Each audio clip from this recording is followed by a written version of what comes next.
What makes grading so important for the 1976 D Bicentennial Quarter is that condition can create an enormous difference in value even when two coins originated from the same production run. A heavily circulated example that spent decades moving through cash registers, vending machines, and countless hands may still be worth only its face value, while an exceptionally preserved example certified at the highest mint state levels can sell for hundreds or even thousands of dollars. This dramatic gap exists because collectors are not simply purchasing metal, they are purchasing rarity within condition categories. Since so many bicentennial quarters were produced, true scarcity emerges only at the uppermost levels of preservation, where every detail remains intact and the surfaces retain nearly perfect mint luster. Professional grading services examine these coins under magnification, evaluating strike quality, luster, surface preservation, eye appeal, and the presence of contact marks. Even tiny imperfections invisible to the casual observer can determine whether a coin receives a grade of MS65, MS67, or one of the elite grades that command extraordinary premiums. The highest graded 1976 D quarters have generated remarkable excitement whenever they appear at auction. Collectors competing for registry set rankings often pursue the finest known examples with extraordinary determination because population reports show how few coins survive at the very top of the grading scale. While millions upon millions of bicentennial quarters exist, only a tiny fraction have survived in pristine condition. Most entered circulation immediately, where everyday use gradually removed the original surfaces and diminished their collector appeal. The finest survivors often spent decades protected in original mint rolls, bank storage, or private collections before being submitted for professional certification. When one of these elite examples reaches the market, bidding can escalate rapidly because collectors understand that another opportunity may not appear for years. Toning represents another fascinating aspect of bicentennial quarter collecting. Although many people assume coins should remain bright and silver-colored forever, natural chemical reactions over time can create spectacular colors across a coin surface. Blues, golds, magentas, oranges, and even deep violet shades may develop depending on storage conditions and environmental exposure. Collectors often pay substantial premiums for attractive natural toning because every toned coin becomes visually unique. No two pieces age in exactly the same way. A beautifully toned bicentennial quarter combines historical significance with artistic beauty, transforming a common circulation coin into something resembling a miniature work of art. The challenge lies in distinguishing natural toning from artificial coloration, a distinction that requires experience and careful examination. The bicentennial coinage program itself was a remarkable success by nearly every measure. Public interest exceeded expectations, collectors rushed to save examples, and the designs became instantly recognizable across the nation.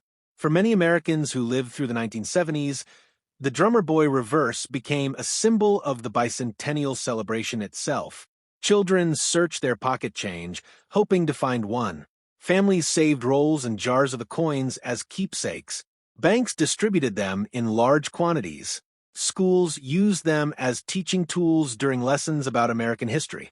Few commemorative programs have ever achieved such widespread public participation. The coins succeeded precisely because they were not rare at the moment of issue.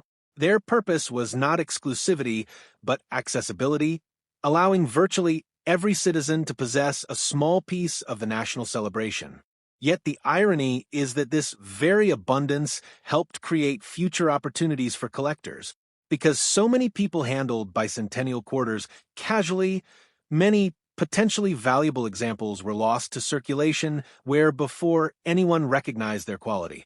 Others suffered damage through cleaning, polishing, scratching, or improper storage. Over time, truly exceptional survivors became increasingly difficult to locate. Today, searching through old collections, inherited coin jars, and forgotten bankrolls remains one of the most enjoyable ways to hunt for premium examples. Every unopened roll carries the possibility of containing coins that have remained untouched since the mid-1970s, preserving surfaces that modern collectors eagerly seek. Error collectors often devote special attention to bicentennial quarters because the enormous production numbers created opportunities for unusual minting mistakes. Some examples exhibit die cracks running through portions of the design. Others show die chips, creating raised metal blobs in unexpected locations. More dramatic errors include broad strikes, where the coin was struck outside its retaining collar and expanded beyond normal dimensions. Double strikes can produce ghostly, overlapping images. Off-center examples reveal portions of blank planchet where the design failed to strike properly. Each category possesses its own market terminology and collector base. The most dramatic and visually obvious errors frequently command the highest prices because they are immediately recognizable even to non-specialists. One of the most persistent myths surrounding bicentennial quarters involves claims that every example is valuable. This misconception has circulated for decades through rumors, newspaper stories, internet articles, and social media posts. The reality is more nuanced. Most circulated bicentennial quarters remain common and generally trade for face value. However, specific categories, including high-grade certified examples, major mint errors, unusual varieties, and silver collector issues, can indeed be worth substantial amounts.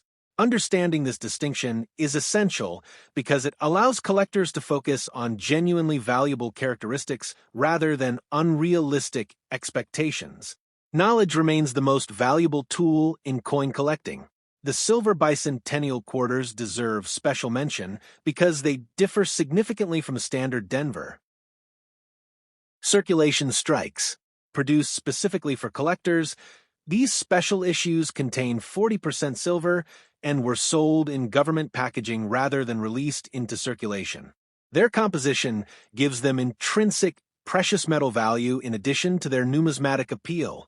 Although they resemble circulation examples at first glance, experienced collectors can identify them through edge appearance, weight, and other characteristics. Many newcomers mistakenly believe they have discovered a silver quarter when they find a bicentennial example, only to learn that most circulating Denver pieces were struck in standard copper-nickel clad composition. Auction records provide fascinating insight into how condition influences value. While ordinary circulated examples remain common, top population certified pieces have achieved impressive results whenever intense collector competition emerges. Registry set participants often view these elite specimens as opportunities to improve rankings against other advanced collectors. As a result, bidding sometimes reflects not only the coin itself, but also the competitive environment surrounding certified population reports. This dynamic explains why two visually similar coins may produce dramatically different auction outcomes depending on grade and certification status. The historical timing of the bicentennial quarter also adds depth to its story. America, in the mid-1970s, was navigating economic uncertainty, inflation, energy challenges, and social change. Against this backdrop, the bicentennial celebration provided a unifying national event centered on shared history and identity. The quarter became one of the most visible symbols of that celebration because it reached every corner of the country. Unlike monuments, parades, or exhibitions limited to specific locations, the coin traveled everywhere. It passed through urban centers and rural communities alike. It appeared in grocery stores, gas stations, restaurants, and schools. Few commemorative objects in American history have achieved such extensive distribution. For modern collectors, each surviving 1776, 1976 D quarter represents more than a piece of currency. It represents a tangible connection to a specific moment when the nation paused to reflect on 200 years of history. Every scratch, every mark, every trace of circulation tells part of that journey. Some examples spent decades moving through commerce before entering collections. Others remained hidden in drawers and piggy banks. A fortunate few survived with pristine surfaces that still resemble the day they emerged from Denver mint presses nearly half a century ago. And this is why experienced collectors never dismiss a bicentennial quarter simply because it is common. The real question is not whether the coin is a bicentennial quarter. The real question is what kind of bicentennial quarter it is. Is it an ordinary circulated example worth 25 cents? Is it a high-grade survivor worth hundreds? Is it an overlooked error coin worth thousands? Or is it a hidden treasure that has remained unnoticed for decades, waiting for someone knowledgeable enough to recognize what makes it special? The answer is often discovered only through careful examination, patient research, and a willingness to look beyond the obvious. And sometimes that search begins with a single quarter sitting unnoticed in a pocket, a drawer, or a forgotten jar of change.